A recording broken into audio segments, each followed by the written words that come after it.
Hi, this is Gail, and today I want to share a devotion about a survey that I did on Facebook and how 38% of the Christians got it 100% wrong. First, let me explain. Bible Love Notes has several large pages on Facebook, and please come along and follow those pages and share the things because that does help get the word out to more people. But the other day in my discussion group, I have several groups on Facebook as well, I asked this question: which of these statements is always true? One, it's not our place to judge. Two, only God can judge.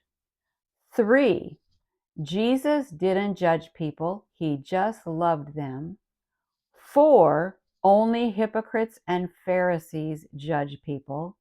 And five, Scripture commands us to judge people, teachings, and situations in appropriate ways at appropriate times. Well, I'm glad to say that 62% got it correct, and it's the last answer, number five. And please note that I said always right. This statement is always right because there are times when only God can judge a specific thing. There are times when we notice in Scripture that it's the Pharisees who are doing all the judgment. And there are times that we need to realize it's not our place at that time and place to judge. But all of those statements are true, are untrue much of the time.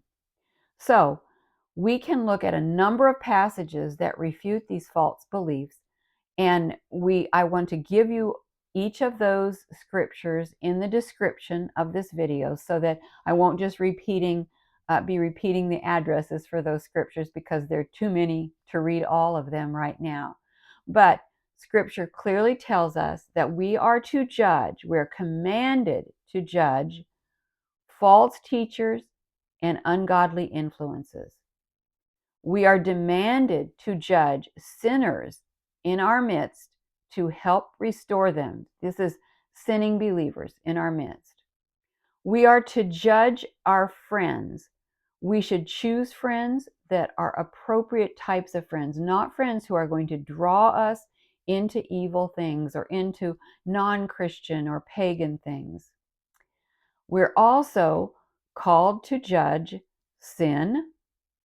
We're called to judge false teachings as well as false teachers. And we're called to judge bad influences. And then the church is called to do formal church judgment. Now, this means a church member who is involved in a sinful lifestyle. It doesn't mean that the church is to bring before everybody every sin that any member of the church commits. But if somebody is living a sinful lifestyle, that needs to be addressed by the church as well. Now, that one statement that Jesus never judged anybody, he only loved them, is a very popular belief now. It's portrayed in many books and movies, and it seems like the unsaved world has picked up on it and tries to sometimes correct Christians by saying, oh, Jesus never judged anybody. But that's not true. And I'll leave scriptures to show how clearly Jesus judged sin and how he was hated not just by the Pharisees, but by others who he confronted with their sins. Well, as this Facebook survey shows, we as Christians need to prepare ourselves in God's Word. We need to know what God's Word teaches about judging and quit listening to these very popular lies in disguise and get things right so that we know how to answer people and we know how to judge.